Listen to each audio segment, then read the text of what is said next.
में जजों के सामने, हाई कोर्ट का जज हो या सुप्रीम कोर्ट का जज हो, कहना कि इंद्रदेव ने ऋषि गौतम की पत्नी अहिल्या के साथ बलात्कार किया, उसका अपहरण किया, उसका दहन क्यों नहीं? राजा पांडु ने माद्री के साथ बलात्कार किया, उसका दहन क्यों नहीं? ऋषि पाराशर ने केवट की बेटी सत्यवती को भगा करके ले गया और उसका बलात्कार किया, उसका दहन क्यों नहीं? बृहस्पति की पत्नी तारा का हरण वन मंत्री चंद्र ने किया। ये मैं नहीं कह रही हूं, उनके धर्मशास्त्र कह रहे जो उनके बाप दादों ने लिखे। तो वन मंत्री चंद्र ने अपहरण कर बलात्कार किया, उसका दहन क्यों नहीं? ब्रह्मा ने अपनी पुत्री सरस्वती का अपहरण किया, बलात्कार किया, उससे बेटी पैदा करी, उसका दहन क्यों नहीं? राजा नरक की रानियों के साथ कृष्ण ने जबरदस्ती विवाह किया, उसका भी तो दहन होना चाहिए ना।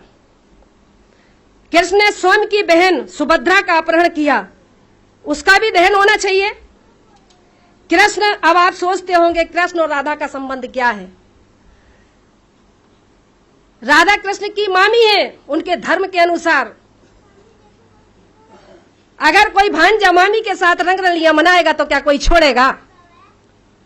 उसका भी दहन होना चाहिए।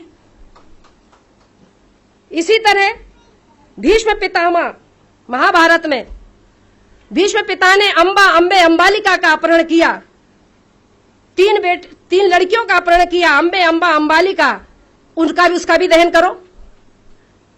रावण का दहन करेंगे क्योंकि वो अनार था, वो हमारा मूल निवासी राजा था, उसको कहते हैं ब्राह्मण है।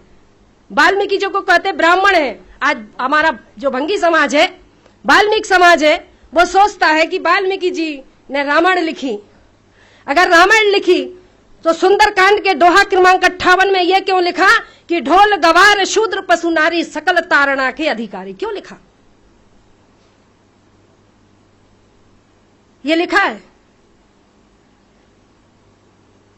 ब्राह्मण जितने भी हमारे देश में आक्रांता आए, सबने भाषा के नाम पर बेवकूफ बनाया। आर्यों ने संस्कृत के नाम पर, आर आए, हुण आए, शक आए, फ्रांसीसी आए, मुगल आए, अंग्रेज आए, सब तो हमें बेवकूफ बनाएगा, क्योंकि ये देश सोने की चिड़िया था, इसमें दूध की नदियां बहती थीं।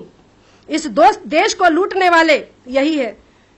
4 वर्ण बनाए, 4 धाम बनाए, 4 यज्ञ बनाए। यज्ञ कौन से थे मालूम है आपको? यज्ञों के नाम पर नर बलि दी जाती थी, यज्ञों के नाम पर पशु बलि दी जाती थी, यज्ञों के नाम पर गौ की बलि दी जाती थी।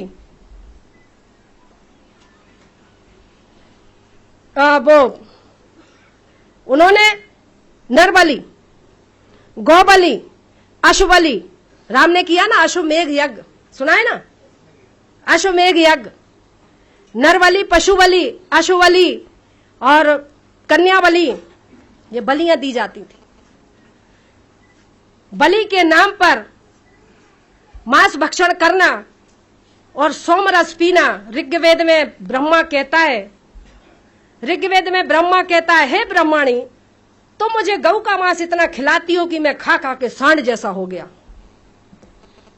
ऋग्वेद में लिखा, मैंने नहीं लिखा ऋग्वेद, पढ़ लो। चैलेंज करना है तो पढ़ लो उठा करके। धर्मशास्त्रों को आस्था के नाम पर मत पढ़ो, परखने के नाम पर पढ़ो। अगर वाकई में समाज के शुभ चिंतक हो तो वैज्ञानिक तौर पर उसको समझना सीखो। हनुमान ने सूरज निगल लिया, 54 पे तो यहाँ आदमी मरने लगते हैं, 2.5 करोड़ डिग्री सेल्सियस उसका तापमान है, कैसे निगल लिया? सूर्य का जो व्यास है पृथ्वी से 13 लाख गुना बड़ा है, कैसे निगल लिया?